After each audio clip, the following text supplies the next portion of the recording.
que resguardamos todos los padres, ¿no? Y que cuidamos, que es la educación de nuestros hijos. Gracias, Crisólogo Cáceres, buenas noches. Buenas noches, Juliana, un gusto acompañarte y efectivamente has hecho un resumen muy sucinto pero completo de la problemática que vienen afrontando los padres de familia. El tema es que ellos contrataron clases presenciales que tenían determinadas características como un número de horas en el colegio, interacción con los profesores, utilización de infraestructura. Ya nada de eso hay en las clases virtuales. Las clases virtuales han cambiado absolutamente la calidad del servicio. Recordemos que el padre que contrató un servicio determinado estaba dispuesto a pagar un precio determinado. Ahora, por estas clases, ¿tiene que pagar un precio igual o tiene que pagar un precio distinto? La respuesta es que tiene que pagar necesariamente un precio distinto a despecho de lo que digan los colegios. ¿Por qué? Porque el servicio es diferente, porque las características no son las que se pactaron originalmente, sino que han variado. Por un hecho ajeno a los padres, por un hecho ajeno a los colegios, es verdad, pero han variado. Y tiene que ajustarse. El gran problema, ¿cuál ha sido aquí? El gran problema ha sido que los colegios desde el primer momento han sostenido que el costo de la clase virtual es exactamente el mismo que de la clase presencial. Y eso ningún padre lo puede creer, ningún padre lo puede aceptar. Y eso ha generado primero un desconcierto, luego un descontento, porque uno siente que le están tomando el pelo. Entonces parece que los colegios vivieran en un universo paralelo en el cual ellos no logran entender la situación por la que están atravesando los padres de familia. ¿Cuál es la propuesta nuestra como organización de defensa del consumidor? Punto 1, que consideramos que las clases presenciales en lo que resta del año ya no se deben impartir por un riesgo muy potente para la salud de los chicos. En segundo lugar, consideramos que el Ministerio de Educación debería reestructurar el presupuesto que tiene para el ejercicio 2020 y redirigir recursos hacia la nueva realidad. ¿Esto qué significa? Comprar tablets, capacitar a los docentes, generar mejores plataformas de comunicación, conversar con las empresas prestadoras de servicios de telecomunicaciones para ver lo referido al ancho de banda y la accesibilidad, etcétera, etcétera. Todo esto se tiene que hacer porque la educación a distancia, utilizando televisión, radio y las plataformas digitales, la vamos a tener en los meses siguientes. O sea, no hay forma de evadir eso. Los niños, ¿no? Por ejemplo, de inicial, de primero, segundo, tercer grado, tienen obviamente un sistema educativo que pasa por lo lúdico, por lo dinámico. No es igual que un chico que está en quinto grado o en tercero de secundaria, que es autónomo, independiente, coge una computadora y automáticamente puede interactuar con el maestro, mandar trabajos, googlear, sacar información, investigar.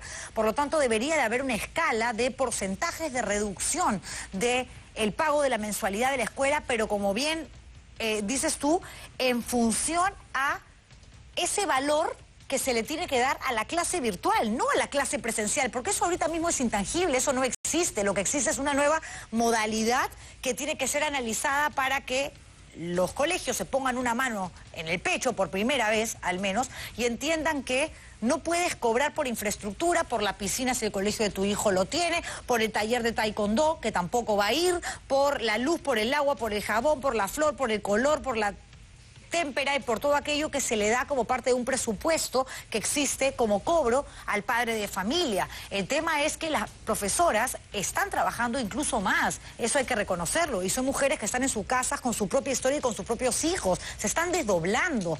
Esto no puede, obviamente, golpear a las profesoras, pero si las profesoras no pueden ser golpeadas y los padres de familia tampoco podemos recibir más latigazos, yo pregunto, ¿qué pierden, Crisólogo, los dueños de los colegios? ¿Qué pierden? Porque ellos están viendo la manera de que no se generen grandes pérdidas, vale la redundancia, y no se están mojando como el resto de personas, que sí estamos perdiendo. Claro, o sea, las personas no están saliendo a trabajar y eso implica una merma en los recursos, en los ingresos de todas las personas, sea lo que sea que ganen, sea que sean personas que tienen muchos ingresos o personas de pocos ingresos. Ahora, tú has tocado varios puntos, Julián.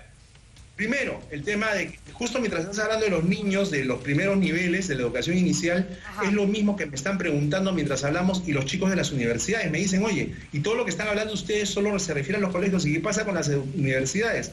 Acá hay que hacer una exhortación a la SUNEDU, que hasta ahora permanece en un silencio que no comprendemos, para que dé lineamientos, pero en principio las mismas reglas que se aplican a los colegios se aplican a las universidades, es decir, uno tiene que pagar en función de la idoneidad del servicio. Si el servicio es aquello por lo que tú contrataste, pues bien, pagas de manera adecuada. Si no es idóneo, tienes el derecho de presentar un reclamo. Ahora, sobre el tema de las edades, en el caso de los chicos de educación inicial, no es posible que les cobren la pensión, pues, porque como tú acabas de manifestar, es un tipo de educación lúdica que tiene que ser necesariamente presencial. No puedes hacerla de manera virtual. Por lo tanto, yo no entiendo si los colegios a los niños de 3, 4 o 5 años les van a estar cobrando la pensión. En todo caso, ese es un tema que tendría que ser esclarecido y hasta ahora no lo ha sido. Hay un tema importante antes de pasar al otro punto, Crisólogo. Permíteme, lo que pasa es que no quiero que quede al aire un asunto que está relacionado a lo que acabas de mencionar, antes de ir al otro punto de mención. Se paga por la idoneidad. Efectivamente, hay maestrías, hay posgrados, carreras universitarias que se siguen online. Y se entiende que si a un alumno le dices, ¿estás aprendiendo? Sí, claro, porque investigo, hago esto. En la etapa escolar es diferente, porque además nunca se ha llevado a cabo de manera virtual. Es un aprendizaje tanto para el alumno como para el docente. Nos estamos acostumbrando todos a una nueva forma justamente de aprender. Y sobre eso, que puede ser abstracto, gaseoso, obviamente, porque es bastante intangible, sobre eso igual hay que buscar la manera de ponerle un precio. Y sobre ese precio ver la forma de que los padres encuentren la manera de que el pago sea asequible. Exacto, Juliana, has dado en el clavo. Hay que encontrar la manera de ponerle un precio, porque el precio de la clase presencial no es aplicable a este tipo de clase. Hay que ver un justo medio con los intereses, conciliar los intereses de los colegios con los intereses de los padres de familia. Para eso se requiere un diálogo y para eso tiene que haber una vocación. Entendemos que gracias a la campaña que se viene realizando a través de los medios, algunos colegios ya han empezado a bajar los precios, pero a veces en tono de burla, ¿no? Porque hay colegios que te dicen, ok, te voy a rebajar la pensión en 5%. Y eso es inaceptable, pues eso es absolutamente inaceptable. Es un insulto. Mejor que no te bajen nada. Que parece una burla. Totalmente. ¿No? Entonces los padres de familia quieren pagar, por supuesto que quieren pagar. Nadie está... Así es, nadie está mientras nos reconectamos. El no pago, nadie está fomentando eso. Lo que estamos fomentando es que sencillamente haya diálogo. Ya hoy día han salido noticias según las cuales el gobierno está preparando algún tipo de medida para ver el tema de las pensiones. O sea, el gobierno posiblemente entre a tallar. Y sería conveniente que lo haga si las partes no llegan a un entendimiento, pese a que lo venimos exhortando una y otra vez, pero no se llegó a un acuerdo. Te cuento, Juliana, que hemos lanzado ayer una encuesta online. Ayer ASPEC lanzó una encuesta online para que sea llenada por los padres de familia sobre estos temas que conversamos tú y yo esta noche.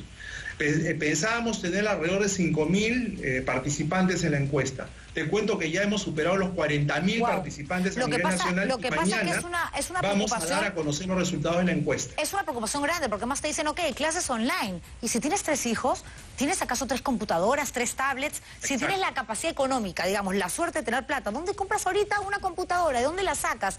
O sea, hay mamás que tenemos que salir a trabajar y que no podemos llegar a tiempo a la oficina porque hay que dejarle el celular para la clase vía Zoom con la maestra y luego se va y el papá pone la computadora y le estás quitando también a papá y a mamá una herramienta de trabajo porque son muchos los padres de familia que están laborando a través de el trabajo remoto y los niños también necesitan una herramienta para poder estudiar. Son muchos los factores efectivamente que intervienen en esta situación que nos está generando a todos los papás realmente un dolor de cabeza tremendo. Se me acaba el tiempo, Crisólogo, pero te quería hacer una pregunta. Si ahora mismo, más allá de la encuesta de ASPEC, que muchos están llenando, quieren denunciar, ¿qué queda? ¿El camino hacia Indecopi? ¿ASPEC qué puede hacer justamente por aquellos padres que quieren denunciar algo puntual? Atención, padre de familia. El colegio tiene que haber cumplido con una obligación básica, que es haber enviado su plan de recuperación de clases hasta el 23 de marzo al UGEL correspondiente y comunicárselo a ustedes. Si el colegio no lo hizo, está en falta y eso es denunciable.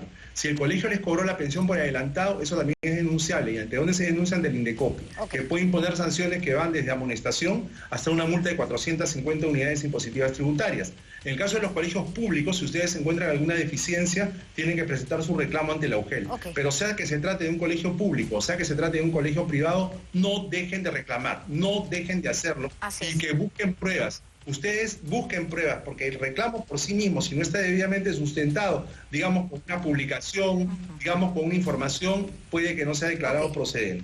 Mañana tendremos mayores elementos del juicio, Julián. Claro que sí, vamos a esperar, por supuesto, las determinaciones, conclusiones a las que se llegue desde el Ejecutivo y el vocero, obviamente, va a ser el ministro, ¿no? Obviamente. Muchas gracias, Crisólogo Cáceres, presidente de ASPEC, por conversar con nosotros. Y esto en realidad no es hacer la guerra a las escuelas privadas, al contrario. El tema es pedir, por favor, que sean conscientes de que todos estamos golpeados, todos, a mayor o menor escala. Y no puede ser posible que el colegio diga, conmigo no es la cosa, nosotros vamos a seguir ganando lo mismo y que se mojen los papás, de ninguna manera. Porque eso no es ser empático en momentos